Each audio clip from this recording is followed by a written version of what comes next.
Alors nous avons Nicolas Gradillon, président des Gros Mots, et Maxime Madrienne, qui est directeur général de Legrand. Je vous passe la parole. Bonjour. Bonjour. Alors, je fais les 3 branchements et on va pouvoir attaquer. Ça va marcher. Hop. Allez, d'accord. J'ai fait ça tout à l'heure. Ouais, je vais y arriver. Alors. Elle est où ma souris qui disparaît? À droite, ouais, il faut que je le remonte parce que je peux pas. Ah. Excusez-nous. Ça va marcher. Magnifique. Bonjour à tous. D'abord, on est très heureux d'être là avec Maxime pour essayer de faire aussi bien qu'hier, du coup, puisque ça vous a plu, c'est bien. C'est de la bonne pression. Nous, on a une histoire à vous raconter qui est vraiment assez jolie parce qu'on s'est beaucoup amusé à faire ce qu'on va vous montrer. Et puis, quand on s'amuse et qu'en plus ça marche à la fin, c'est quand même assez magique. C'est pas tous les jours dans notre métier que ça marche comme ça.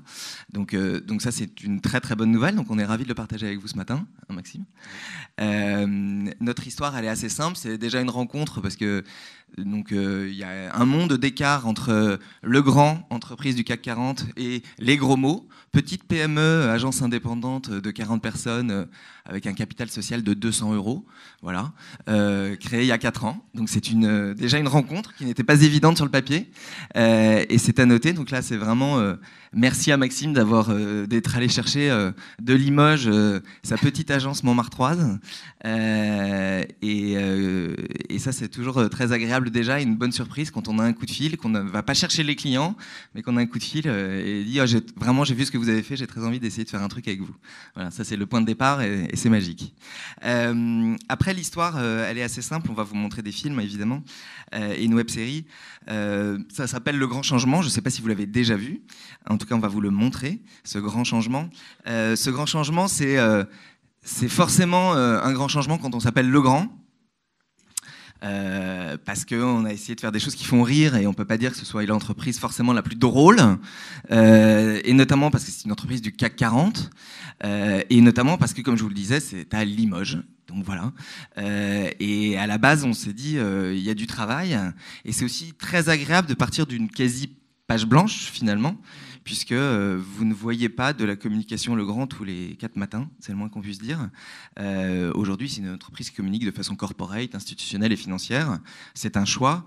Mais là, il y avait vraiment la volonté de Maxime d'essayer de faire de la publicité, mais de la publicité très différemment, pour pas tomber dans les écueils de la publicité qui ennuie tout le monde.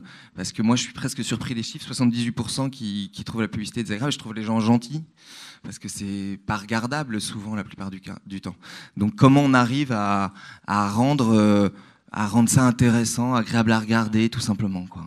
Et surtout qu'on est sur la plateforme web, et du coup on a une certaine façon de s'adresser au web, parce que les gens ne cherchent pas la même chose qu'on peut rechercher quand on zappe à la télé et qu'on tombe sur des pubs. Donc l'idée, c'était vraiment d'aller chercher ce public avec un truc complètement en décalage. Exactement. Du coup, le décalage, il est que Legrand, c'est eux, et nous, on avait besoin de casser pas mal de codes de ce marché, de cette entreprise, etc. Et on avait besoin d'un casseur de code. Et en fait, ce casseur de code, je vais essayer de vous le raconter assez simplement. Pourquoi un casseur de code ? Parce que en fait, on est sur, un triple changement qu'on va vous raconter après. Et je suis obligé de déflorer un petit peu l'après. Mais au moins un changement qui est que Legrand, ce que vous connaissez de Legrand, probablement, ce sont des interrupteurs qui font clic-clac et qui allument et qui éteignent. Eh bien, Legrand, ce n'est pas ça aujourd'hui. C'est beaucoup plus que ça. Et ça fait des produits incroyables qu'on n'imagine pas. Si j'avais un interrupteur Legrand sur le canapé là, je pourrais appuyer dessus et je pourrais changer les couleurs bleu en rouge, en rose, etc. Donc ça change beaucoup de choses au métier, c'est plus du j'allume-j'éteins, mais ça devient finalement de la décoration d'intérieur. Et il fallait qu'on raconte ce grand changement qui est, avant Legrand, c'était pour vous des appareils électriques fonctionnels qui font j'allume-j'éteins, et ben maintenant ça fait beaucoup plus que ça, et ça va jusqu'à influencer votre décoration intérieure. Donc c'est un changement de métier. Et en fait le code qui nous intéressait en termes de territoire d'expression. Vous le connaissez tous, tout le monde le connaît, et l'introduction était parfaite. C'est comment on prend des choses qui existent et qui plaisent aux gens, mais qu'on arrive à les détourner. Et c'est vrai que dans la déco intérieure, il y a beaucoup d'émissions, celle-là en particulier que tout le monde connaît, qui sont déjà finalement bourrées de codes à l'intérieur d'elles-mêmes. C'est-à-dire que ces formats, ces émissions sont pas du tout désagréables à regarder, hein, je dis pas de mal de ces émissions, mais incroyablement formatées. Il y a forcément la visite du chantier d'avant et forcément ah non, ça va pas être possible, comment on va faire pour s'en sortir.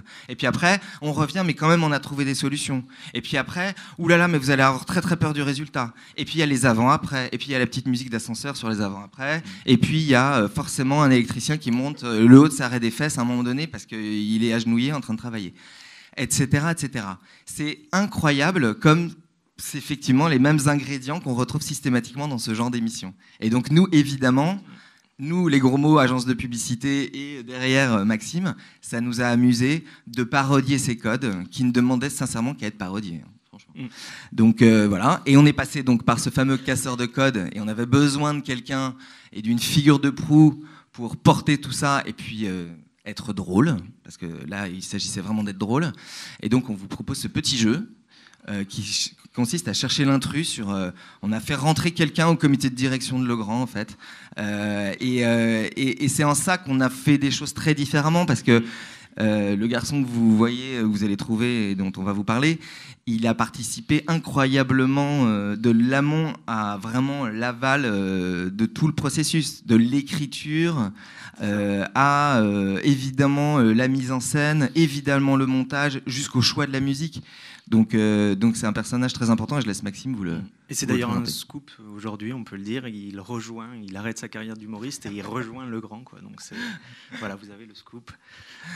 Non, c'était voilà, on cherchait quelqu'un pour casser ses codes et l'image de Chris nous est arrivée en pleine figure. C'était lui qu'il fallait pour cet exercice-là.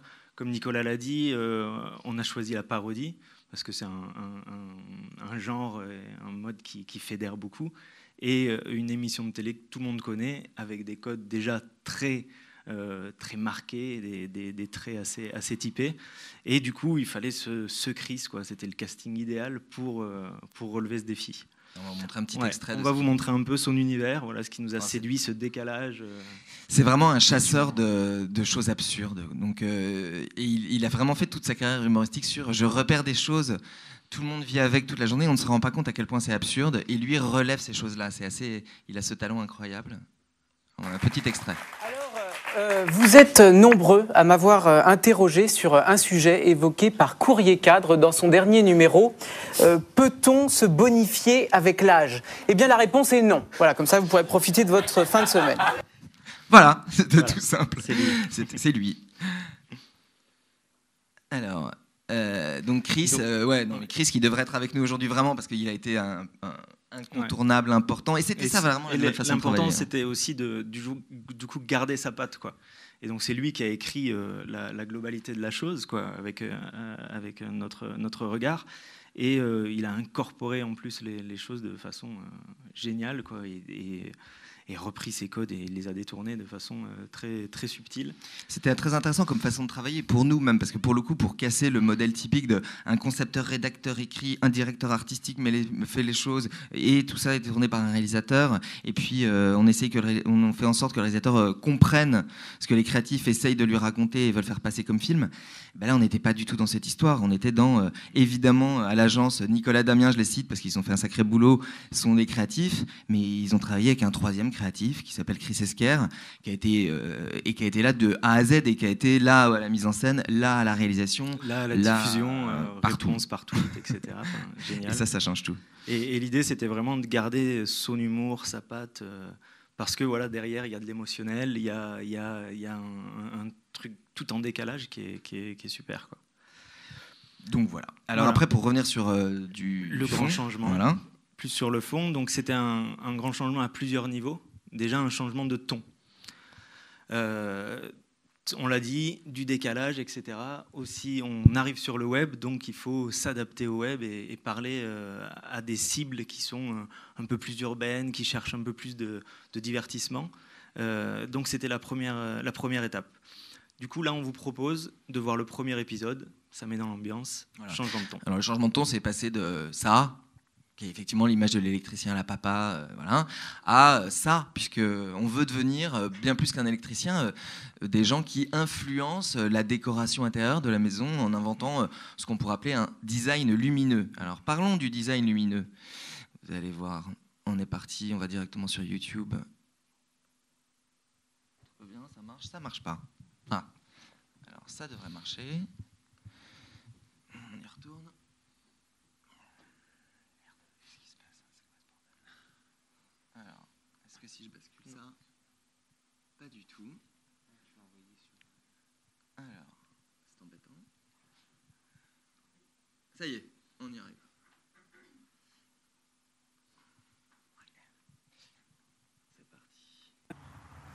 Bonjour à tous, bienvenue dans votre émission préférée. Aujourd'hui, je vais refaire la déco chez des gens qui sont au bout du rouleau car ils ont des goûts de chiottes et ne s'en sortent pas. On va voir ce qu'on peut faire.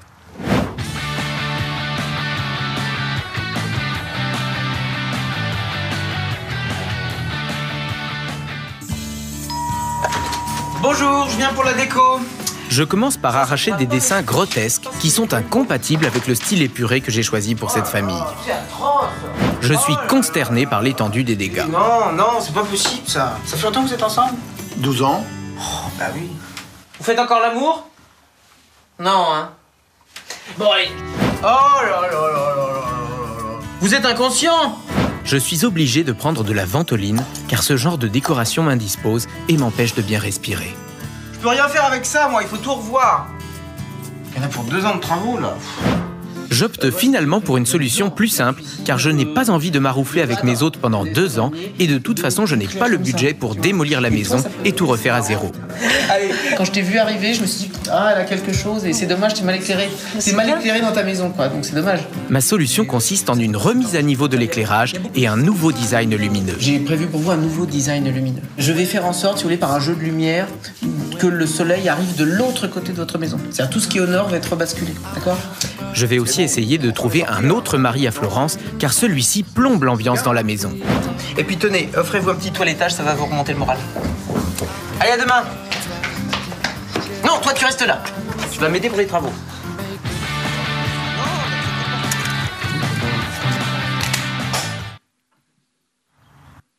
Voilà le premier épisode.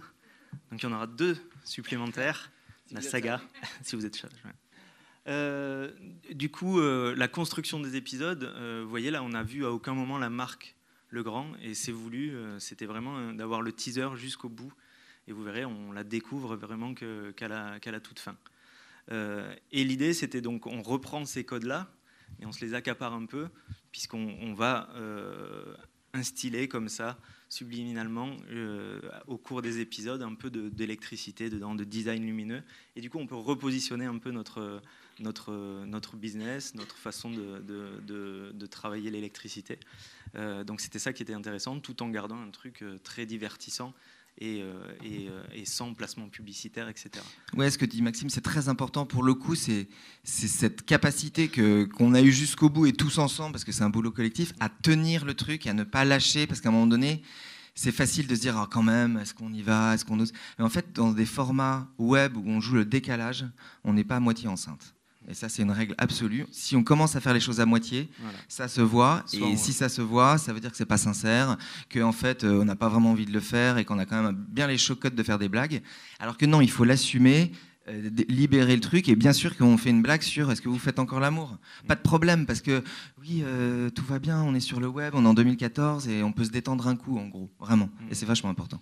Et soit on fait les choses vraiment à fond, et sinon c'est quelque chose d'assez pâle, et puis du coup, c'est pas... Et après, c'est la même chose aussi pour le placement produit. On peut être tenté parfois de se dire « Ah mais non, on met un peu plus ».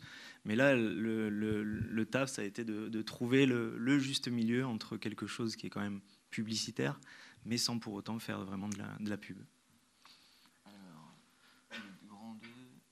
Et du coup, le changement, aussi ce qu'on voulait traduire, c'était pas un seul changement unique pour Legrand, mais également d'embarquer toute la chaîne économique de Legrand, donc l'électricien, parce que aussi son métier à lui va changer demain.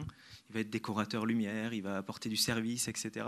Et on voulait le replacer au centre des choses et aussi voilà, le mettre au centre de cette relation aussi entre le particulier et l'électricien pour les rapprocher, apporter un peu d'émotionnel dans ce monde qui est quand même plutôt pas austère, mais plutôt voilà, de la technique, quoi. Donc on vous propose de voir le deuxième épisode. Qui, ne vous faisons pas plus attendre, on a c'est pas cool sinon. La guest star, donc l'électricien. C'est notre ami Bernard. Donc notre ami Bernard, l'électricien, arrive tout de suite. Oh là là, je perds la souris, excusez-moi. Elle est là. C'est parti. Épisode 2. Bonjour à tous. N'ayant ni le temps ni les moyens de raser la maison pour repenser la déco de Florence, j'ai décidé de concentrer mes efforts sur un nouvel éclairage. L'électricien Bernard va m'aider à rebooster la maison.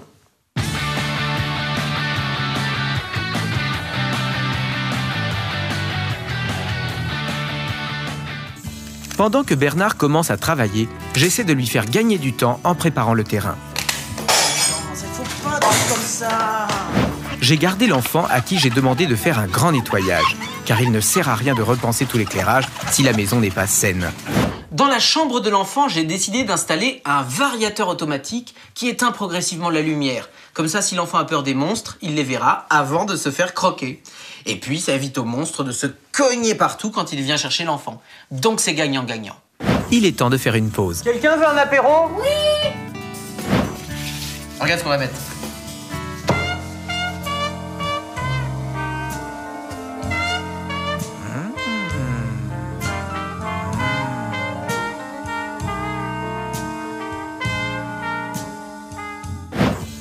Tu connais Facebook, Bernard?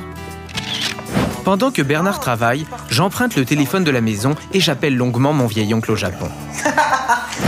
Qu'est-ce que tu nous installes là? Ça, c'est une veilleuse qui s'allume automatiquement.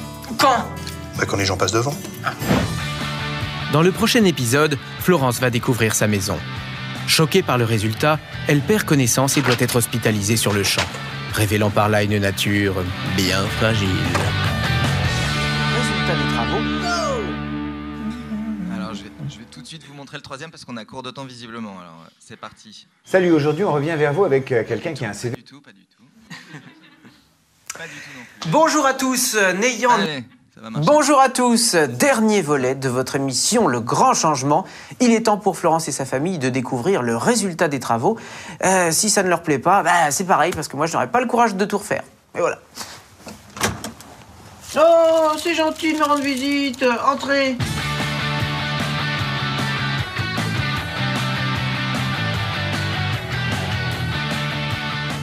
Alors, prêt pour le grand changement?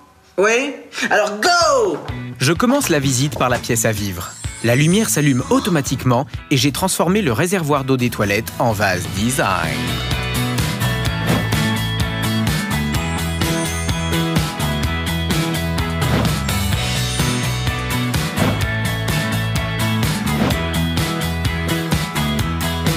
Et une petite surprise attend Florence dans sa chambre.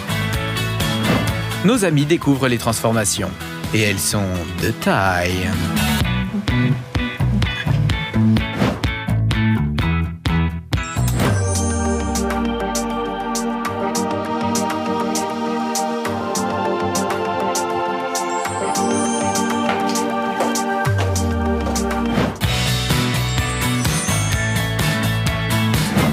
J'ai également demandé à Bernard d'installer des applis de couleurs à LED. Si vous recevez le Dalai Lama pour un dîner intime, l'ambiance ne peut pas être la même que pour votre boulangère. Votre boulangère, ce n'est pas le Dalai. Petit cadeau, Florence. Oh! Tic! C'est sans fil. Tic! C'est nouveau, ça vient de sortir. Tic! Le bonheur est revenu dans la maison. Un bonheur qui cède rapidement sa place à la déprime. Mais je dois désormais partir. Car je dois désormais partir. Il faut pas pleurer. Je reviendrai. Allez, au revoir. Mais j'ai le sentiment du travail accompli. Et je sais que quelque part dans la galaxie, une étoile va veiller sur cette famille qui n'est pas au bout de ses peines.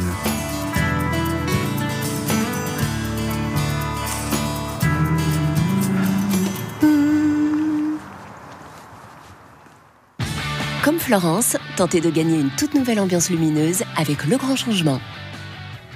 Cette émission a été éclairée par la gamme Céliane Métal de Legrand, à découvrir sur moninterrupteur.fr. Voilà, pour conclure, puisqu'il ne nous reste pas beaucoup de temps, je dirais qu'on s'est énormément amusé à le faire et on a essayé de transmettre en fait tout cet amusement et ça a plutôt bien marché puisque les gens ont bien réagi. Donc vous avez vu, on a repris tous les codes vraiment. Il arrive en chemise à jabot, etc. Parce que elle, dans les derniers épisodes, elle arrive un peu plus smart. Ça va de l'avant après où le mari change pas, etc. quoi. Donc l'idée c'était vraiment de reprendre tous ces codes-là. Et d'amener ensuite quand même la marque voilà, à travers les produits, mais des produits aussi de les replacer un peu différemment, quoi, puisque vous voyez, c'est plus, on n'est pas sur juste de la décoration par l'interrupteur, par le design lui-même de l'interrupteur, mais par tout ce qui va autour, donc l'ambiance lumineuse, et on projette les gens dans cet environnement. Et on fait ça de façon humoristique, et voilà, on s'est amusé, vraiment. Les gens se sont amusés. On a eu beaucoup de retombées quand même en 2 mots parce que c'est aussi un beau succès, donc l'idée c'est de le partager avec vous. Et il y a eu énormément de retombées. Je voulais juste citer l'agence Santa Blabla qui a fait un boulot incroyable d'influence digitale parce qu'on n'avait pas des moyens remarquables non plus, donc il fallait essayer vraiment d'influencer aussi et d'être aussi très malin dans l'approche pour essayer de toucher des influenceurs qui nous permettent de faire du relais auprès du plus grand public. Donc ça c'était vraiment très important. Et pour les toucher, du coup, on avait fait un petit avant-première en teaser. Voilà, pardon. Jusqu'à Valérie Damido. Bon, pardon de vous couper. Bien. D'abord, bravo, parce que j'ai trouvé cet exercice brillant. Moi, j'ai adoré, franchement. Voilà. Alors, on va peut-être passer la parole dans le public pour que vous puissiez poser des questions. Moi, j'en ai peut-être une. Tout d'abord, c'est de se demander si la marque a été impactée par ce travail un peu différent en termes de communication. Est-ce que ça a changé les choses par rapport à votre perception de la communication? Et puis, on espère, est-ce qu'il y a une seconde saison qui arrive? Alors, ça a effectivement changé, puisque ça faisait longtemps qu'on n'avait pas communiqué vers le grand public, mais là aussi c'était vers les électriciens, puisque notre système, on vend autant aux électriciens qu'aux particuliers, et plus aux électriciens. Mais vers le particulier, ça faisait très longtemps qu'on n'avait pas communiqué, et il y a eu un très très bon retour. Ça a permis de déboussiérer un peu l'image de Legrand. On a une image assez lointaine, on a un problème de proximité avec la marque, et là ça a permis du coup d'accélérer un peu ce canal-là, quoi, et de donner un peu plus d'adhérence à la marque. Et du côté de l'agence, il y a un impact par rapport à la présence de la marque au day-to-day de cette manière dans la création et dans la réflexion créative? Ce qui est sûr, c'est que pour nous, ça a été un sublime laboratoire de ce qu'on peut faire quand on a un client qui nous fait confiance, qui a envie autant que l'agence, qui n'a pas peur et qui fait que d'un seul coup, on peut se lâcher, dit très trivialement. Mais c'est vrai, c'était quand même ça le sujet. C'est une fois de plus, ne pas sans compromis, et ce sans compromis, il change tout. Et par ailleurs, la façon de travailler avec Chris, comme si on faisait vraiment un programme et pas une publicité, fait que d'un seul coup, ça nous ouvre le champ des possibles et ça rend les choses acceptables en fait. Donc, et ça rend les choses sympathiques. Moi, je vois juste les chiffres, c'est 1 550 000 personnes ont vu ces épisodes, et je pense que pas loin de 100% d'entre elles on se sont dit waouh, de Legrand ça m'étonne et c'est surprenant et de toute façon ça fait du bien. Moi j'ai eu 100% de gens qui me disaient mais c'est totalement inattendu de la part de Legrand, et c'était précisément le sujet, c'était ce contre-pied pour mettre un grand coup de fraîcheur et de modernité sur cette marque. L'idée c'était d'innover vraiment sur un nouveau canal, quoi, qui est le web, qu'on avait très peu expérimenté, et avec un objet qui soit un peu waouh, un peu différent, un peu décalé, et qui soit un peu aussi émotionnel, dans laquelle les gens se retrouvent, etc. Et du coup, ça donne une image différente de la marque. Ouais. Des questions? Ah oui, tout à fait, ouais, bien sûr. Ouais. C'est tripartite, quoi, puisqu'il y avait Chris, il y avait les gros mots, il y avait Legrand. Voilà, on a tout fait ça. Ah non. Pardon? Ah, de coproduction, j'avais compris. La coproduction, on aurait pu le dire, c'est vrai. De coûts de production. En fait, on est sur le web, donc on arrive à faire des choses assez facilement avec peu de moyens. C'est surtout l'idée plus le concept. Après, il faut un minimum quand même, puisque c'est de la production. Là, on avait pris un réalisateur qui est Benjamin Lerrer, qui venait de la télé. Donc du coup, on a repris les codes, donc on voulait aussi ces cuts très, très rapides, ces caméras qui partent, etc. On voulait reprendre les codes même dans l'image, quoi.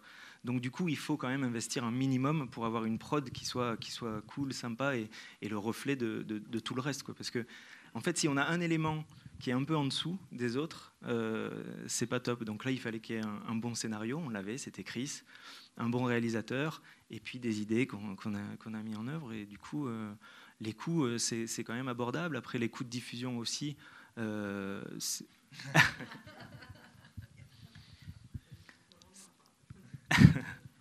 Non, c'est accessible. Le coût à la seconde, si vous considérez que vous avez 5 minutes, si vous comparez le coût de la seconde publicitaire, on doit être à 100 fois moins cher, je pense. Ouais. Voilà, après, vous pouvez faire vos calculs. Mais vraiment 100 fois moins cher à la seconde. D'un point de vue production et d'un point de vue média, beaucoup plus que 100 fois moins cher. On est dans les 1000 ou 10 000 fois moins cher, puisque là, pour le coup, on n'achète pas la seconde à la télé qui fait mal. Donc, D'autres questions? Oui. Vous avez dit que vous aviez beaucoup aimé le travail des gros mots, vous aviez envie de travailler avec eux, mais vous n'avez pas dit ce que vous avez fait avant et vous existez depuis 4 ans. Présentez-vous. Ouais, bien sûr, avec plaisir. Un peu d'autopromotion, ça fait du bien. Non, donc Les Gros Mondes est une agence indépendante créée par 3 jeunes entrepreneurs, Guylain Lesec, Morgane Fèvre et moi-même, Nicolas Gandrillon. On a créé l'agence il y a 4 ans et demi.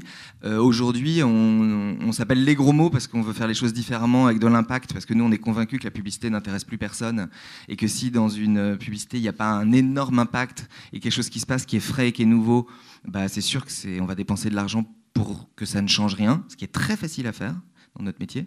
Voilà. Nous, nos gros clients à l'agence sont Speedy, Pizza Hut, Le Puy du Fou, Ouest France, Benedicta, Simply Market. On vient de gagner là par exemple Citadium, qui est une marque très intéressante pour nous, évidemment. Voilà, donc on a la collective des vins de Loire, etc. Donc des clients très très différents, mais avec un point commun, c'est tous une volonté de changer les choses et de faire de la publicité un peu différemment. Et d'ailleurs, on a des clients qui sont des challengers ou des indépendants ou des entreprises familiales, parce qu'il y a une vraie envie de changer au départ, sinon nous, ça nous intéresse moins. On est très ancré en stratégie, mes 2 associés sont des anciens planeurs, patrons du planning stratégique de 2 grands groupes, CLM, BBDO et TBWA pour ne pas les citer. Donc c'est des vraies pointures, ce qui fait qu'on a une approche stratégique très dure au départ et très précise, qui nous permet ensuite d'éclater le message en création sur tous les formats en étant très cohérent, parce que c'est le sujet aujourd'hui, c'est sans une stratégie très précise et très juste au départ, l'éclatement des médias fait que on fait n'importe quoi, c'est le grand risque. Donc voilà, c'est notre façon de travailler avec une approche évidemment très web et très fraîche. Peut-être une autre question? Non, juste... Ouais, voilà. Oui, allez-y. Question portée sur le projet. Est-ce que vous avez développé un site internet dédié? Et est-ce que c'était une volonté de renvoyer sur moninterrupteur.fr, qui est plus B2B ou plus professionnel en tout cas, plutôt que vers un site internet qui aurait été plus une plateforme de contenu à base de ces vidéos, ce serait appelé le grand changement? En fait, mon inter, il est destiné aux particuliers. En fait, c'est pour que le particulier fasse son panier, comme dans du e-commerce, sauf que c'est pas du e-commerce, puisqu'après le panier, il le transmet à un électricien. Mais donc, on a créé un site en responsive design pour que ça soit sur smartphone, tablette et PC et Mac. Et l'idée, c'était quand même de ramener du trafic. Donc, on a augmenté le trafic de 300% sur le mois de décembre et janvier. Donc, ça a plutôt bien fonctionné. Et après, les gens... on a fait de la conversion puisqu'ils ont été faire des paniers. Mais du coup, l'idée, c'était vraiment d'avoir juste un seul point. Donc, bien sûr, on les a postés sur YouTube. C'était ça le compteur global. Et après, on embarquait le YouTube dans une page dédiée aux couleurs de la web-série dans moninterrupteur.fr pour ensuite poursuivre que l'utilisateur puisse poursuivre l'expérience dans Mon Inter. Il nous reste peu de temps. Est-ce qu'il y a d'autres questions? Oui. Si vous pouviez parler un peu plus fort pour tout nous entendre. Merci. Allez-y, criez alors. Merci.